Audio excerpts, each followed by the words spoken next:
fal'Cie orders.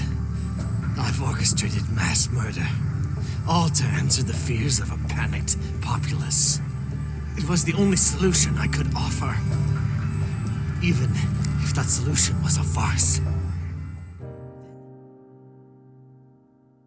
Over the past 3 decades, the writers and designers at Square have managed to create some fantastic and memorable antagonists.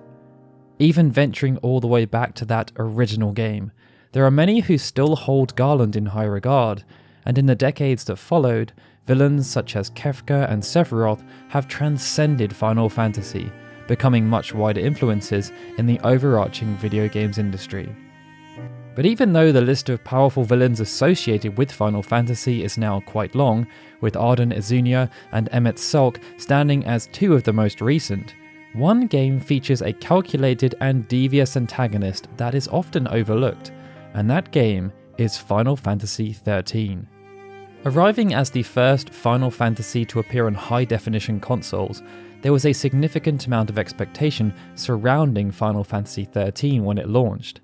But even though some aspects of the game received a high degree of praise, such as the graphics and battle system, criticism was also reserved for development of the protagonists and the wider story, as well as how disparate the lore felt. It's true that some aspects of the story attempted to be mature and sophisticated, and the story dealt with some serious issues, but the criticism was around focus, as it became hard to connect with the characters as the plot progressed. This lack of focus related to the core group of protagonists, but it also extended to the supporting cast with characters like Yarg Roche and Jill Nabat, as well as some of the antagonists you would meet along the way.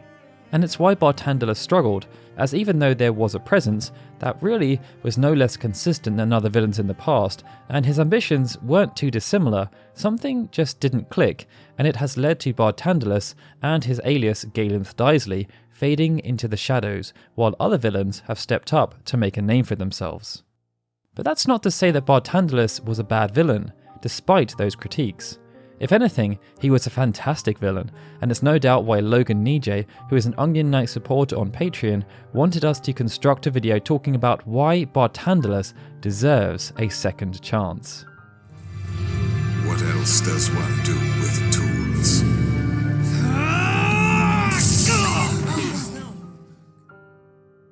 Upon first glance, Galenth Dysley was quite unlike any of the previous antagonists we'd seen throughout the Final Fantasy franchise.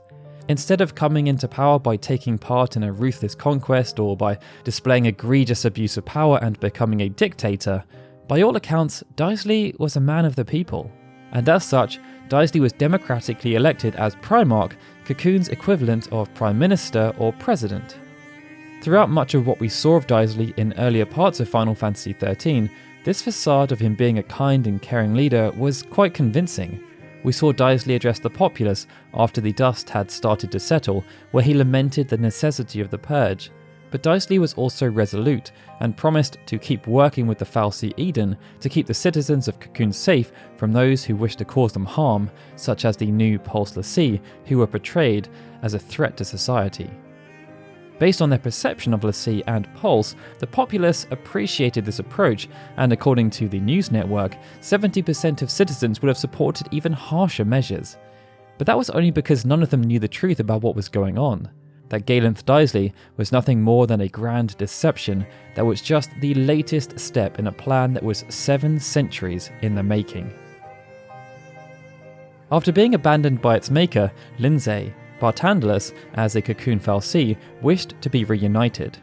It was believed that Lindsay had travelled through Etro's Gate, but as Barthandelus and the other façade lacked souls, it was not possible for them to gain access through conventional means. Humanity was revealed to be the key. It was known that when earthly vessels met their end, their souls would leave the world, and it was believed that the path of their soul's migration would be the same as their makers, in this case, Lindsay, who also created humanity. Barthandelus surmised that if enough souls perished at the same time, then Etro's Gate would be flung open, access to the unseen realm would be granted, and the Maker would return. It was a logical plan, at least from the perspective of Barthandelus, but there was a catch. Owing to its designation of Lord Sovereign of Cocoon façade, Barthandelus was forbidden from harming Cocoon or its citizens in a direct way, so causing humans on Cocoon to perish was impossible through their own action. And so, an elaborate plan was hatched. The initial step was to gather more humans. This was achieved by convincing inhabitants from Grand Pulse to leave their homes with the promise of a new paradise. No doubt realizing that deception would one day be uncovered, Barthandelus also manufactured an incentive for them to stay: safety. By stealing resources and the arcs alongside Grand Pulse's citizens, Barthandelus provoked the Pulse façade anima into starting a war that would become known as the War of Transgression. It was a brutal war, with huge losses on either side, but by defending Cocoon's citizens, whether new or old, against the aggression of anima, many of them were distracted and placated. Barthandelus also launched a smear campaign against Pulse, dissuading people from attempting to leave Cocoon by spreading fear and paranoia about the dangers they would find should they leave. And on top of this, the façade also continued to plunder Pulse of its resources so that Cocoon's population would swell without restrictions. It was incredibly sinister, and far more manipulative than anything else we had ever seen from a villain within the franchise. But that depth also served as a detriment, as much of this, as well as Barthandelus' ruthful and evil nature, was hidden from players, buried in mountains of datalog entries. Only by digging around the lore does an appreciation of Barthandelus begin to grow, and that's because the War of Transgression was only the initial step in a much wider plan.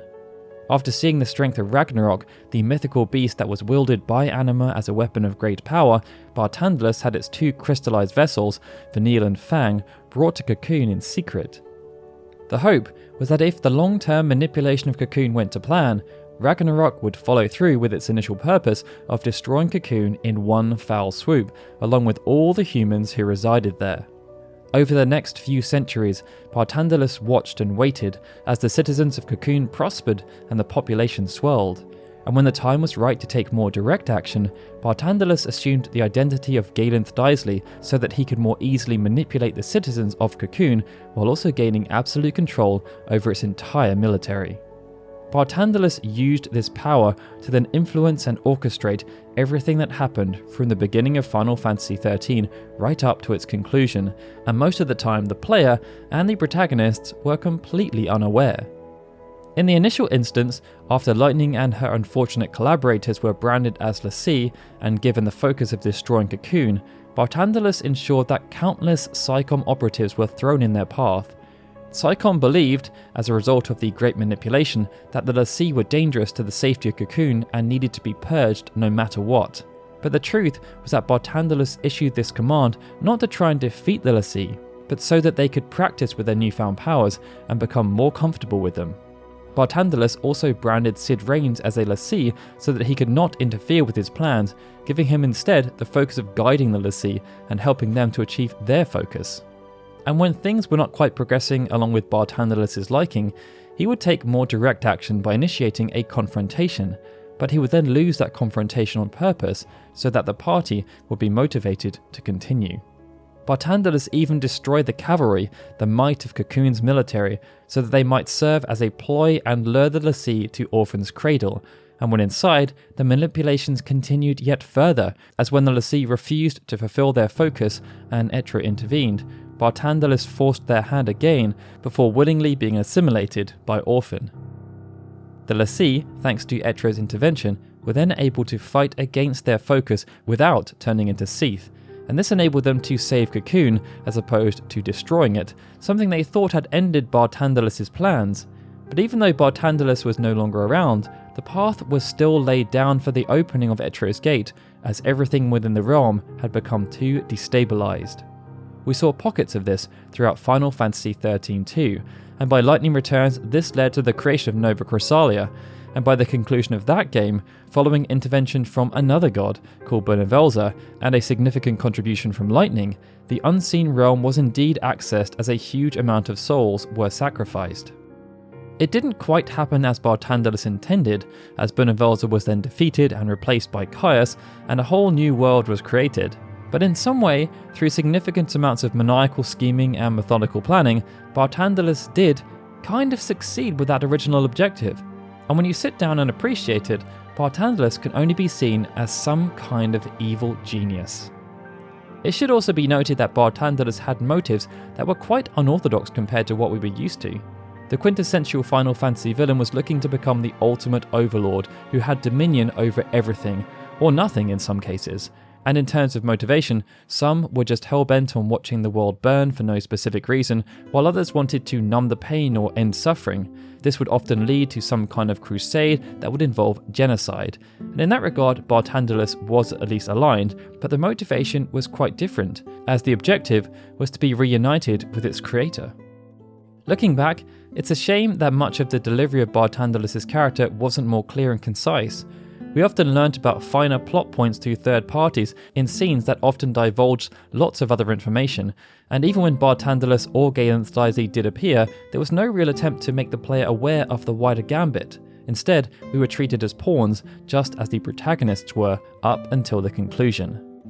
Compared to other games, where the motivations became quite clear much earlier, and it was understood what was at stake and why the fight needed to happen, it did stunt the growth of Barthandelus as a character, and in some ways, it's also a shame that Caius Ballard then appeared in Final Fantasy XIII too as a charismatic, powerful and sympathetic villain. It just pushed Barthandelus into the shadows, but without Barthandelus, it's clear that none of the events that came to pass would have happened, for he was the one who set the wheels in motion.